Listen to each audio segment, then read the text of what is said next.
एक बार की बात है, दो दोस्त हीरा और प्रकाश जंगल में खजाने की तलाश में निकल पड़ते हैं और चलते चलते वो दोनों जंगल में भटक जाते हैं। हीरा, मुझे ऐसा क्यों लग रहा है कि हम दोनों जंगल के गलत रास्ते पर आ गए हैं। यहाँ तो चारों तरफ सन्नाटा और अंधेरा है। ये जंगल इतना घना है कि सूरज की रोशनी तक हमारे पास नहीं पहुँच रही। तुम्हारी बातों से तो यही लगता है कि डर गए हो। मुझे नहीं मालूम था कि तुम इतने डरपोक निकलोगे। ऐसी बात नहीं है, मुझे कभी किसी से डर नहीं लगता, पर आज पता नहीं क्यों अजीब सा लग रहा है। अभी थोड़ी और देर की बात है, जब हमारे हाथ खजाना लगेगा, तब तुम्हारा ये डर और ये अजीबपन सब दूर हो जाएगा। दोनों दोस्त आपस में बात करते हुए आगे चले जा रहे थे कि तभी प्रकाश को कहीं से खाने की खुशबू आने लगती है। ये खुशबू तो खाने की आ रही है, और ये खाने की खुशबू मेरी भूख और बढ़ा रही है। खुशबू तो मुझे भी आ रही है, पर मेरी ये समझ में नहीं आ रहा कि यहाँ इतने घने जंगल में कौन रहता होगा। जरूर कोई इंसान ही होगा, तभी तो खाने की खुशबू आ रही है। चलो चलकर देखते हैं। दोनों दोस्त खाने की खुशबू के पीछे पीछे चल देते हैं। कुछ दूर जाकर उन्हें एक बांस से बना झोपड़ा दिखाई देता है, जिसकी खिड़की से धुआं भी निकल रहा होता है। हीरा और प्रकाश झोपड़े के नजदीक जाते हैं और आवाज लगाते हैं, कोई है? अंदर झोपड़े में अगर कोई है तो कृपया बाहर आइए। तभी झोपड़े के अंदर से एक बूढ़ी औरत बाहर निकल कर आती है और जोर जोर से हंसने लगती है। आखिर मेरे खाने की खुशबू तुम्हें मेरे पास खींची लाई।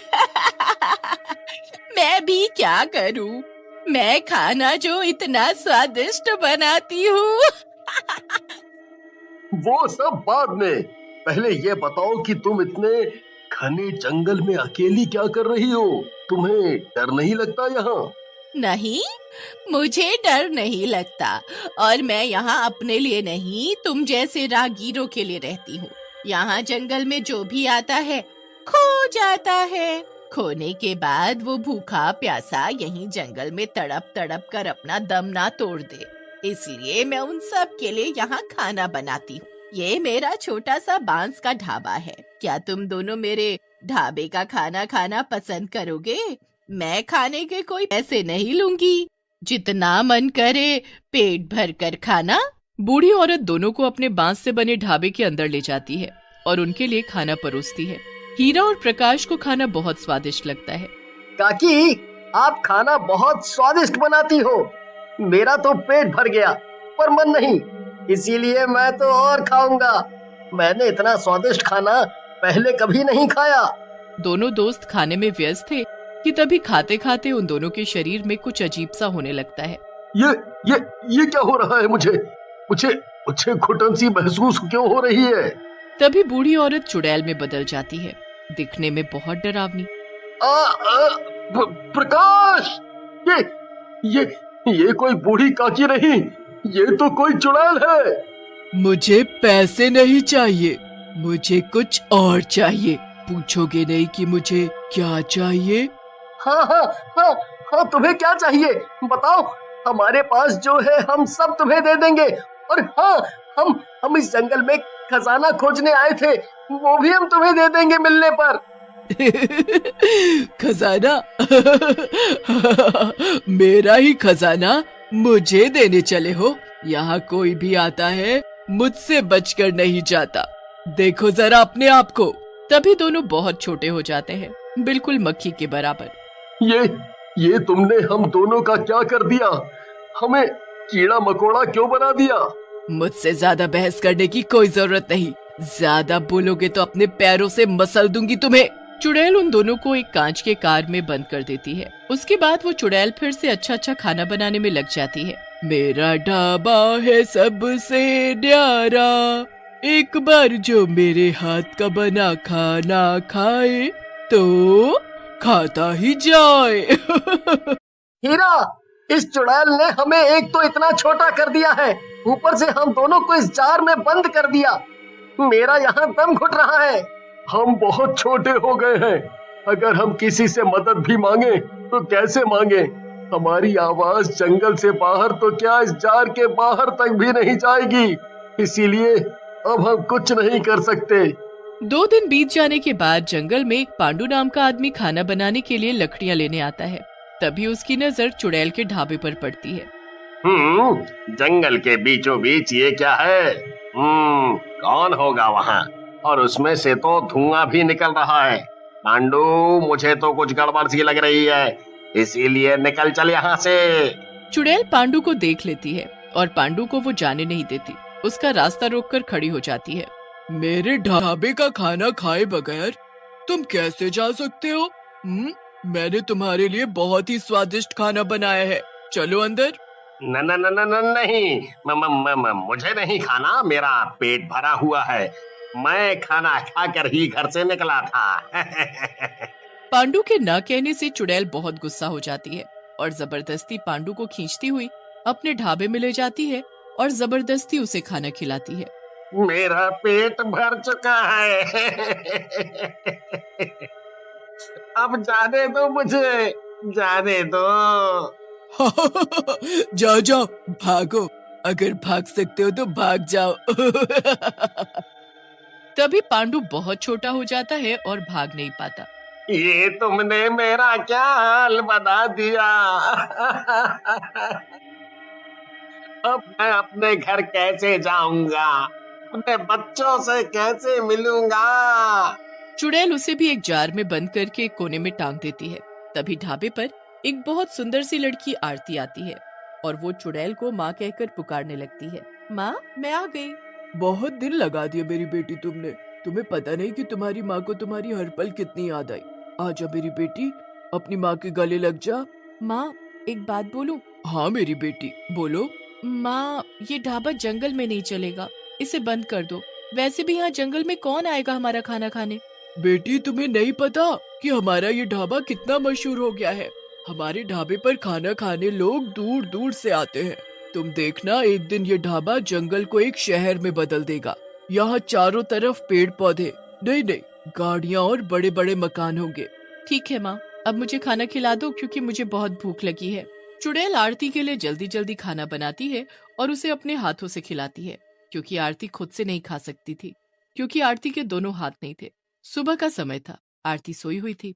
तभी चुड़ैल जंगल के बाहर जाती है, रूप बदल कर वही बूढ़ी औरत बनकर, और आते जाते लोगों को अपने बांस के ढाबे पर मुफ्त में खाने का न्योता देने। मेरे ढाबे पर आओ और पेट भरकर मुफ्त में खाना खाओ। मेरे मुंह में तो पानी भर आया। ये सब तो मैंने कभी नहीं खाया। बूढ़ी औरत आगे आगे और सभी लोग उसके पीछे पीछे। थोड़ी दूर चलने पर चुड़ैल का बांस का ढाबा आ जाता है। बांस से बने ढाबे को देख सभी चौंक जाते हैं, पर उन सबका ध्यान सिर्फ खाने पर था। पर कोने में लटके जार के अंदर जो लोग बंद थे वो जोर जोर से चिल्लाते हैं, आवाजें देते हैं, पर कोई उनकी आवाज नहीं सुनता। अब कुछ नहीं कर सकते क्योंकि वो सभी लोग चुड़ैल का बना खाना खा चुके हैं। चुड़ैल जब लोगों को जार में बंद करके छुपा रही होती है, तभी आरती पीछे आ जाती है और पूछने लगती है, माँ, क्या छुपा रही हो? क्या है तुम्हारे हाथ में? दिखाओ जरा। कुछ नहीं है, मैं तो बस कुछ पुराना सामान रख रही थी। आरती को कुछ अजीब लगता है, पर बिना हाथ के वो कुछ नहीं कर सकती थी। चुड़ैल सभी को छुपाकर बाहर चली जाती है। अब चारों तरफ सन्नाटा था कि तभी आरती को कुछ आवाज सुनाई देती है। कौन है? दोनों मिलकर जार को खिसकाते हुए किनारे तक तो ले आते हैं, पर उसे नीचे नहीं गिरा पाते। पर आरती की नजर उन पर पड़ जाती है। अरे ये सब क्या है? कौन हो तुम और यहाँ कैसे आए? हीरा इशारा करके जार को खोलने के लिए बोलता है, पर हाथ न होने की वजह से आरती जार को खोल नहीं पाती। अब आरती अपने मुंह से जार को खोल देती है। हीरा और प्रकाश चुड़ैल की हरकतों के बारे में सब बता देते हैं। तभी पीछे से चुड़ैल आ जाती है। माँ, ये सब तुमने क्यों किया? 4 साल पहले तुमने बड़े ही प्यार से ये ढाबा खोला था, पर इस ढाबे पर लोग खाना खाने तो आते, पर पैसे नहीं देते खाने के। जब हमने इनकी शिकायत सरपंच से की तो सरपंच भी इन सब के साथ मिल गए और रातों रात हमारा ये बांस का ढाबा उन्होंने तुड़वा दिया, उसमें आग लगा दी। उसी आग में तो मैं मर गई, पर तुम्हारे ये हाथ चले गए।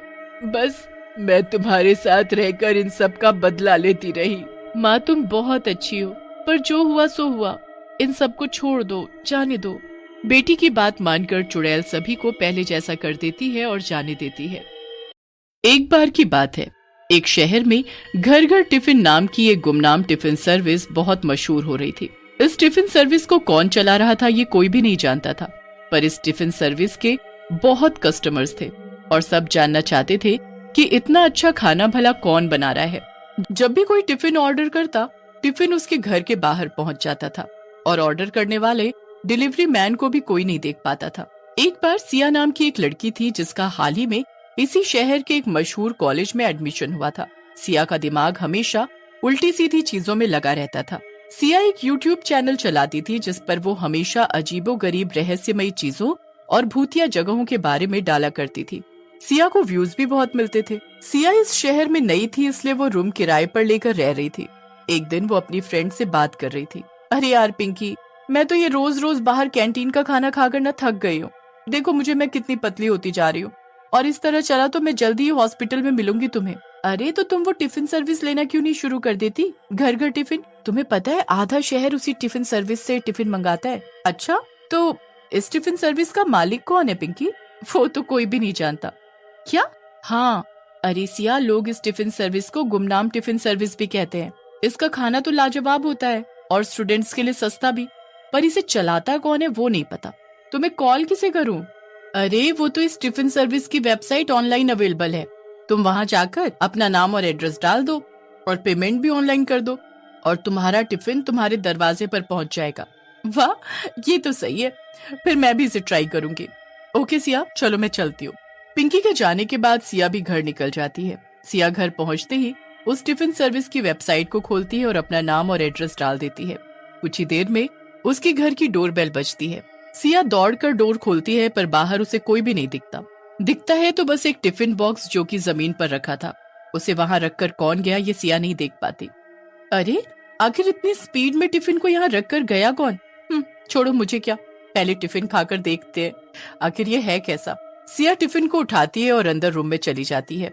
वो अपना टिफिन खोलती है और देखती है कि उसके अंदर जो खाना रखा था उससे बहुत अच्छी खुशबू आ रही थी। वो उसे खाती है और सिया को खाना बहुत पसंद आता है, पर टिफिन खाने के बाद वो और भी ज्यादा हैरान हो जाती है और उसका ये जानने का मन करने लगता है कि आखिर ये खाना बनाया किसने और इस टिफिन को देने कौन आया था। फिर सिया सोचती है, अगर मैं ये पता लगा लूं कि ये गुमनाम टिफिन सर्विस कौन चला रहा है और इसके बारे में अपने चैनल पर अपलोड करूं, तब तो मैं मशहूर हो जाऊंगी और मेरी वीडियो को बहुत व्यूज भी मिलेंगे। यस, अब तो मैं ये पता लगा कर रहूंगी कि इस गुमनाम टिफिन सर्विस के पीछे आखिर है कौन। अगले दिन सिया का टिफिन फिर से उसी समय उसके डोर पर पहुंच जाता है, पर इस बार भी सिया ये नहीं देख पाती कि टिफिन देने आया कौन। कई दिनों तक यही चलता रहता है। फिर एक दिन सिया फैसला करती है, अब तो चाहे कुछ भी हो मैं जान कर ही रहूंगी कि ये है कौन जो मुझे टिफिन देने आता तो है पर दिखता नहीं, और कौन है इस टिफिन सर्विस के पीछे। अगले दिन जब टिफिन आने का समय होता है, सिया घर के बाहर ही छुप जाती है और देखती है कि एक सुंदर लड़की सिया के दरवाजे तक आती है और चुपचाप टिफिन रखकर तुरंत सड़क की तरफ चली जाती है। सिया उसका पीछा करती है और देखती है कि वो लड़की एक एक्टिवा पर बैठकर कहीं जाने लगती है। सिया भी अपनी स्कूटी उठाती है और जल्दी से उस लड़की के पीछे जाती है। आज तो मैं इस टिफिन वाली का पर्दाफाश करके ही रहूंगी। पर ये जा कहाँ रही है? ये तो एकदम शहर के बाहर की तरफ कहीं जा रही है। वो लड़की अपनी गाड़ी में बैठकर थोड़ी ही देर में शहर के बाहर बने एक खंडहर के पास जाकर रुक जाती है। ये एक बड़ी सी बिल्डिंग थी जो बिल्कुल सुनसान थी। देखकर ये कहना भी मुश्किल था कि यहाँ पानी और बिजली आता होगा। सिया अपनी गाड़ी को थोड़ा पीछे खड़ा कर देती है और छुपकर उस लड़की को देखने लगती है।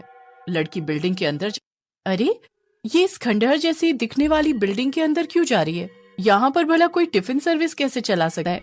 सिया बिल्डिंग की एक खिड़की से अंदर झांकने लगती है और इतना ही नहीं, वो अपना कैमरा खोलकर सब रिकॉर्ड करने लगती है और जो उसे दिखाई देता है वो देखकर सिया के पैरों तले जमीन खिसक जाती है। वो सुंदर लड़की बिल्डिंग के अंदर पहुंचकर एक चुड़ैल में बदल जाती है और उस जगह पर बहुत सारे टिफिन और खाना बनाने का सामान रखा था। ये सब देखकर सिया को कुछ समझ नहीं आता और तभी चुड़ैल की नजर खिड़की के पीछे खड़ी सिया और उसके कैमरे पर पड़ती है। ए, कौन है वहाँ? जल्दी अंदर आओ वरना अच्छा नहीं होगा। सिया चुड़ैल की डरावनी आवाज सुनकर डर जाती है, पर उसे कुछ समझ नहीं आता कि वो क्या करे, इसीलिए वो चुपचाप अंदर चली जाती है। कौन हो तुम? और ये कैमरा? तुमने मेरा पीछा क्यों किया? तुमने मेरा पीछा किया और अपने उस कैमरे में सब कुछ रिकॉर्ड किया ना? सब सच सच बताओ वरना अच्छा नहीं होगा। तुम यहाँ से जिंदा बचकर नहीं जा पाओगी। अरे नहीं नहीं नहीं, वो मैं क्या? वो दरअसल मैंने तुम्हारी टिफिन सर्विस मंगाई थी। मैं बहुत दिनों से तुम्हारा टिफिन ले रही हूँ, पर मैं जानना चाहती थी कि आखिर ये टिफिन इतना अच्छा बनाता कौन है, इसलिए आज मैंने तुम्हारा पीछा किया। मुझे लगा अगर मैं ये जान जाऊंगी कि ये गुमनाम टिफिन सर्विस कौन चला रहा है तो मेरे चैनल पर मुझे बहुत व्यूज मिलेंगे। अब तुम्हारी खैर नहीं। तुम्हारी हिम्मत कैसे हुई मेरा पीछा करने की? बोलो क्या किया जाए तुम्हारे साथ? मार दिया जाए कि छोड़ दिया जाए? इतना कहकर चुड़ैल सब्जियों के पास रखा एक बड़ा सा चाकू उठाती है। सिया चाकू देखकर डर जाती है और चुड़ैल से कहती है, अरे अरे रुक जाओ, भला तुम मुझे क्यों मार रही हो? प्लीज मुझे जाने दो। अगर मुझे कुछ हुआ तो मेरा चैनल कौन चलाएगा? वाह, यहाँ तुम मरने वाली और तुझे अपने YouTube चैनल की पड़ी है। नहीं, अगर तू यहाँ से बाहर चली गई तो सबको पता चल जाएगा कि ये टिफिन सर्विस एक चुड़ैल चला रही है और फिर कोई मुझसे टिफिन नहीं लेगा। तभी उस बिल्डिंग में एक बच्चा आ जाता है। वो बच्चा स्कूल यूनिफॉर्म में था। वो देखता है कि चुड़ैल के हाथ में चाकू था और सिया डरी हुई कोने में खड़ी थी। सिया बच्चे को अंदर आता देखकर उससे कहती है, अरे बच्चे, तुम यहाँ क्या कर रहे हो? जाओ घर जाओ वरना ये चुड़ैल तुम्हें भी मार देगी। बच्चा सिया की बात अनसुना कर देता है और दौड़कर चुड़ैल के गले लग जाता है। सिया ये सब देखकर दंग थी। नहीं मेरे बच्चे, ऐसा कुछ भी नहीं होगा। मैं इसे यहाँ से जाने ही नहीं दूंगी और ये किसी को कुछ बता भी नहीं पाएगी। चिंता मत करो। क्या ये चुड़ैल तुम्हारी माँ? मुझे तो कुछ भी समझ में नहीं आ रहा। हाँ, ये मेरा बेटा है। कुछ सालों पहले मेरी शादी हुई थी, पर मेरा पति मुझे बहुत मारता था। पहले मुझे लगता था कि बच्चा होने के बाद शायद वो मुझे मारना बंद कर दे, पर ऐसा नहीं हुआ। उसने मेरे बच्चे को भी मारना पीटना शुरू कर दिया। वो खुद तो काम करता नहीं था और जब मैं काम करने की बात करती तो वो मुझे भी पीट देता। इसलिए मैंने फैसला लिया कि मैं उसे डिवोर्स दे दूंगी। किसी तरह परिवार वालों की मदद से मैंने उसे डिवोर्स दे दिया और अपनी एक टिफिन सर्विस शुरू की।